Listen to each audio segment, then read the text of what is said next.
Picture this. It's the middle of a biting Detroit winter. A man is sitting in the driver's seat of his van, which is the only home he has left. He's out of a job, fresh off a divorce, and feels totally invisible to the world rushing by. But every single night, he doesn't park in the shadows. Instead, he drives to an upscale neighborhood and parks right in front of the magnificent mansions, just staring at the life he felt was a universe away. That man was Mario Kelly. But this isn't just another rags to riches story. It's a story about a different kind of vision.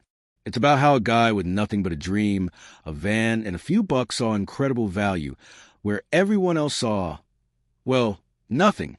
This is a story of how he turned that vision into a multi-million-dollar empire that now services iconic stadiums and has even taken on the world of artificial intelligence.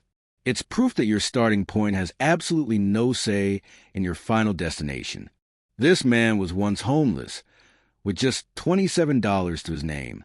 Today, he runs a business empire that employs thousands and cleans some of the biggest venues in Detroit, like Ford Field and Little Caesars Arena. But the key to his success wasn't a lucky break or some revolutionary invention. It was a simple belief, an insane work ethic, and the discovery that the opportunities everyone else overlooks are often the most powerful ones. Here's how he did it. Before the empire, there was the fall. Mario Kelly, a fifth-generation Detroiter, had a life that looked pretty stable on the outside. He'd worked for Ford, a pillar of a city. But then, everything came crashing down. A divorce shattered his world, and losing his job took away his financial security. Suddenly, with nowhere to turn, his van became his bedroom, kitchen, and shelter from the harsh reality of the streets. He could have hidden away on some forgotten side street, but Mario did something different. Every night, he drove his makeshift home to an affluent neighborhood called Rosedale Park and parked in front of the sprawling homes he dreamed of owning. This wasn't about envy. It was about manifestation. He was surrounding himself with the very success he was determined to achieve. It was a quiet, desperate ritual, his way of telling the universe and himself that this was just temporary. He just knew, with a certainty that made no sense given his situation, that this wasn't the end of his story. This was his crucible. It forged a mindset that would become the foundation for everything he built. He learned that when you have nothing, your belief has to be everything. It was in those rock-bottom moments, with the engine off and the cold seeping through the glass, that the first seeds of his comeback were planted. He lived by the phrase that would later define his life. If you can believe it, you can be it. The climb back didn't begin with a grand business plan. It started with something almost laughably small, rubber wristbands. Mario started selling them downtown, each printed with 2 words, Believe 313. It was more than a hustle. It was him selling the one thing that was keeping him going, belief, through sheer persistence. He sold enough wristbands over 6 months to save up $17,000. That small win gave him the courage for his first real risk.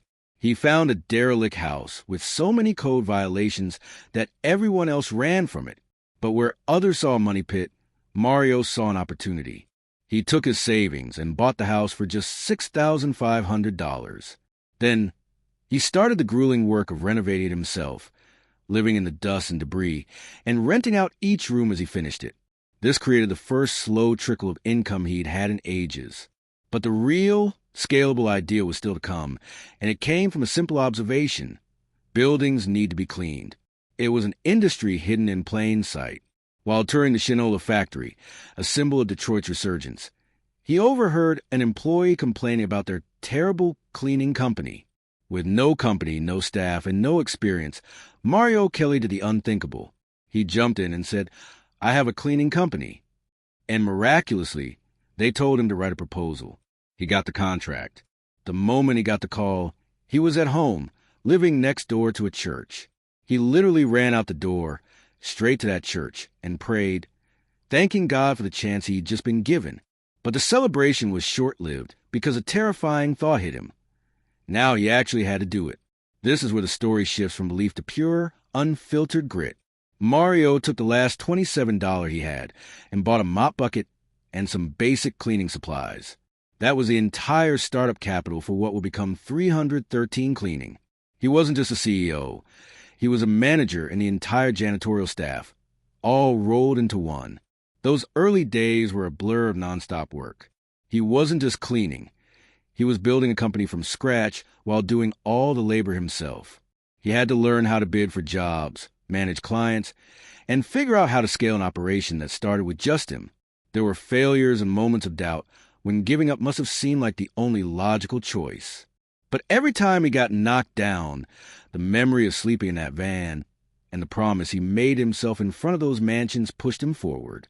He wasn't just cleaning floors. He was scrubbing away his old life and polishing a new future. As 313 Cleaning grew, Mario hit a new wall, finding good workers. Instead of competing for traditional employees, he looked where nobody else was looking. He made a decision that would change everything. He decided to build his company by offering a second chance to people society had written off. He started actively hiring formerly incarcerated individuals, or returning citizens, as he calls them, and people experiencing homelessness, the very position he had just escaped. This wasn't just charity. It was a brilliant business move. He was tapping into a huge, overlooked workforce of people who were hungry for a chance and fiercely loyal to the person who gave it to them. He got it because he'd lived it. He knew a job was more than a paycheck. It was a way back into society, a chance to rebuild a life. This strategy became his superpower. His staffing company, Believe 313 Staffing, was born from this idea and grew to employ thousands. He created a culture where every employee was invested in the mission because it was their mission too. They weren't just cleaning stadiums or offices. They were rebuilding their lives and proving that everyone deserves a shot at redemption. This unseen network became his greatest asset, allowing his companies to land massive contracts and even expand into Texas and Boston. From a single mop bucket and $27, Mario Kelly's vision exploded. 313 Cleaning and Believe 313 Staffing became multi-million-dollar operations. The man who once parked his van outside of mansions now owned one. His companies were now responsible for cleaning and staffing the most iconic venues in his hometown, making him a crucial part of the city's comeback story. But Mario wasn't done. His ambition, forged in the cold of that van, couldn't be contained by just one industry. Now, he's taking on his most audacious challenge yet, artificial intelligence. He's developed an AI product called Believe in AI, featuring an AI persona named Emily, who can answer phones and book appointments with emotional intelligence. This leap from cleaning supplies to AI is mind-blowing. It shows that his real talent isn't just cleaning or staffing. It's seeing an opportunity and building a system, whether it's made of people or code. He's using the empire he built with his hands to fund the next one he's building with technology, proving the relentless mindset he learned on the streets works anywhere. Mario Kelly's journey is an incredible testament to the human spirit. He didn't just build a company. He built a new life from the ashes of his old one. His story is living proof that your net worth never defines your self-worth, and your circumstances are not your conclusion. He found his genius not by inventing something new, but by seeing the deep value in what was already there.